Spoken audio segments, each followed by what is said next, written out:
The category of newly industrialized country is a socioeconomic classification applied to several countries around the world by political scientists and economists. NICs are countries whose economies have not yet reached a developed country's status but have, in a macroeconomic sense, outpaced their developing counterparts. Another characterization of NICs is that of countries undergoing rapid economic growth. Incipient or ongoing industrialization is an important indicator of an NIC. In many NICs, social upheaval can occur as primarily rural or agricultural populations migrate to the cities, where the growth of manufacturing concerns and factories can draw many thousands of laborers. NICs usually share some other common features, including strong political leaders, a switch from agricultural to industrial economies, especially in the manufacturing sector, an increasingly open market economy, allowing free trade with other countries in the world, large national corporations operating in several continents, strong capital investment from foreign countries, political leadership in their area of influence, rapid growth of urban centers and population.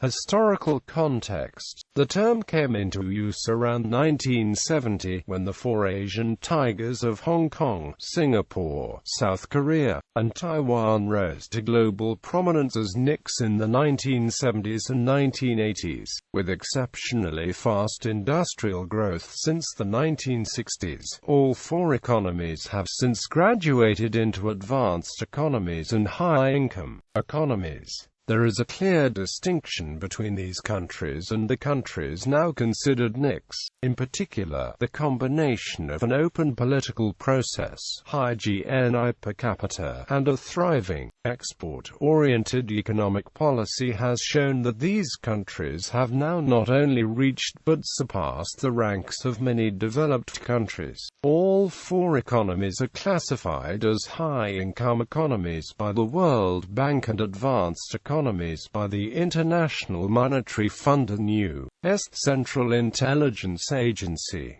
All of them, like Western European countries, possess Human Development Index considered very high by the UN. Current NICs.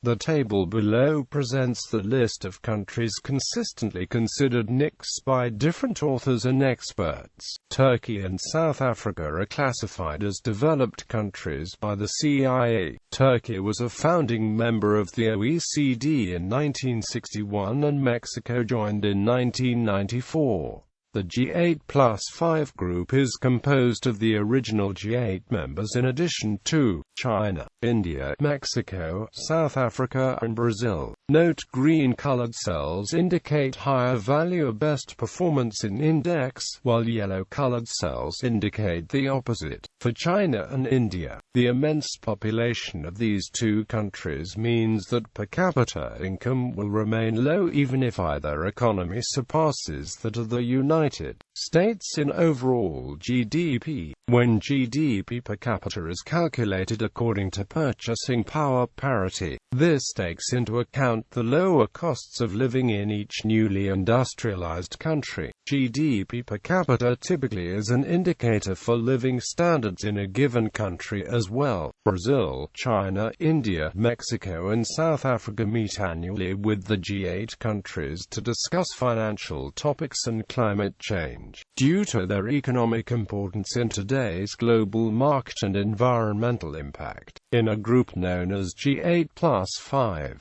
This group is expected to expand to G14 by adding Egypt alongside the five aforementioned countries. Other NICs. Authors set lists of countries accordingly to different methods of economic analysis.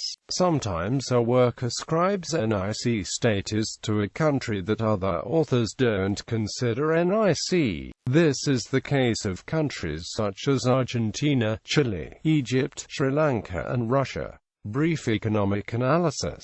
NICs usually benefit from comparatively low labor costs, which translates into lower input prices for suppliers. As a result, it is often easier for producers in NICs to outperform and outproduce factories in developed countries, where the cost of living is higher, and trade unions and other organizations have more political sway. This comparative advantage is often criticized by advocates of the fair trade movement. Issues. Economic freedom is not always associated with political freedom in countries such as China, where internet censorship and human rights violations are common.